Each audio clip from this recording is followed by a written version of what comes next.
वास्तविकतेत थोडंसं माझ्या विषयाला वेगळं वळण आणि या विषयामध्ये जे चांगलं काही असेल ते आपल्या रसिकांचं भक्तांचं आणि जर कमी पडले तर माझं आहे ते आधीच क्षमा मागते आणि माझ्या विषयाला मी प्रारंभ करते.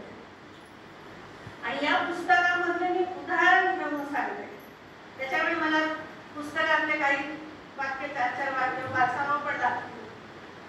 ज्ञान ही एक दृष्टी आहे आणि ज्ञानातून प्राप्त होणारं कळतेपण हे ज्ञानाचं मोठेपण आहे. भगवद्गीता हा ज्ञान कर्म आणि योगाचा अभ्यास करणारा ग्रंथ आहे.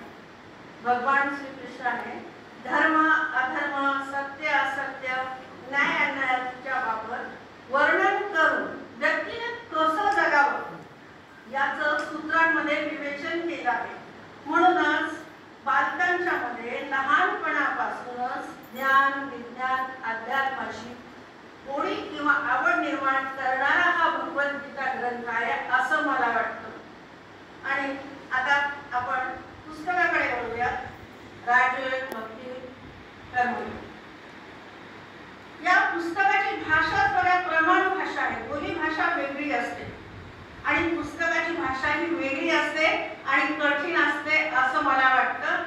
पुस्तकाचा साईज आपण सर्वांनीच पाहिलेला आहे कारण अभ्यासाच्या दृष्टिकोनातून सांगते.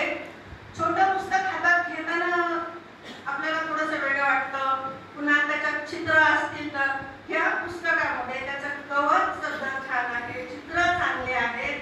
इतकंच नव्हे तर भाषा उत्कृष्ट आहे, शब्दांचा टाईप मोठा आहे आणि आशयपूर्ण लेखन केलेलं आहे.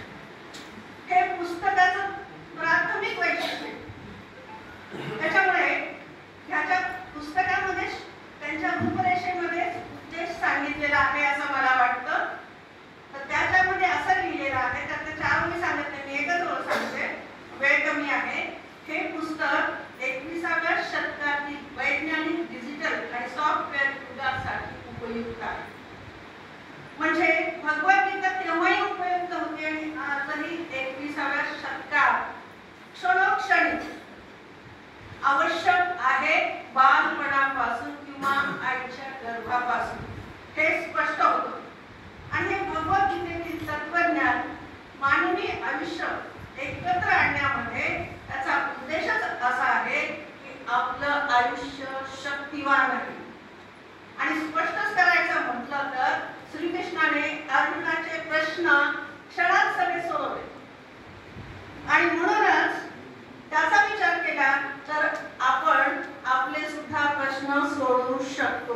पण आपण त्याच्यामध्ये गुंतत राहतो विचारामध्ये. पण भगवान श्रीकृष्णाने असं काही उत्तर दिलेले आहेत की अर्जुनाचे सगळे प्रश्न सुटलेले आहेत.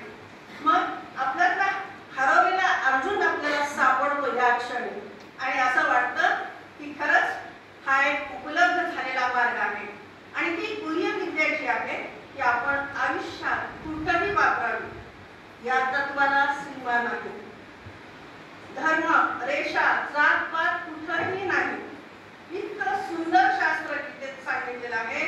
म्हणून आपल्या आयुष्याला सुद्धा सुंदर करायचं असेल, सुंदर रूप द्यायचं असेल तर आपलं आयुष्य हे एकदाच आपल्याला मिळतं, त्याचा आपण विचार केलेला पाहिजे. आणि म्हणूनच या पुस्तकामध्ये सुद्धा उदाहरण गीतेचा 9वा अध्याय 18वा अध्याय जो संत ज्ञानेश्वरांनी सांगितलाय की 12वा 9वा आणि 15वा अध्याय हा फार महत्त्वपूर्ण आहे, पावित्र्यवान आहे, मोक्षासाठी आहे.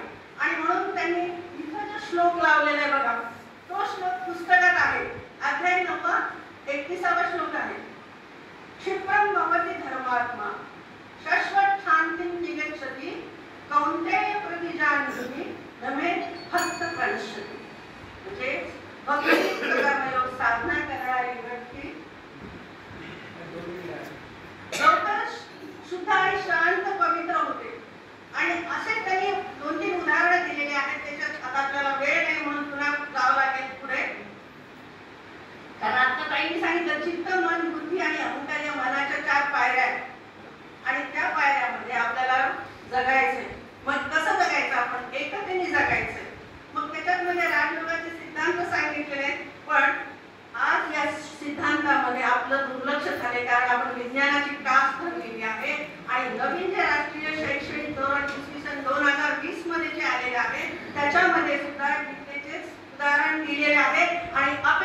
आहेत की भारताला विश्वगुरु बनायचे आणि बनवायचे आपण, कारण आपली संस्कृती आपले संस्कारच श्रेष्ठ आहेत. म्हणून त्यांनी सांगितलेलं आहे की विज्ञानमय कोश, अन्नमय कोश, आनंदमय कोश, मनोमय कोश, प्राणमय कोश ह्याचं सविस्तर वर्णन केले आणि चित्र दिले.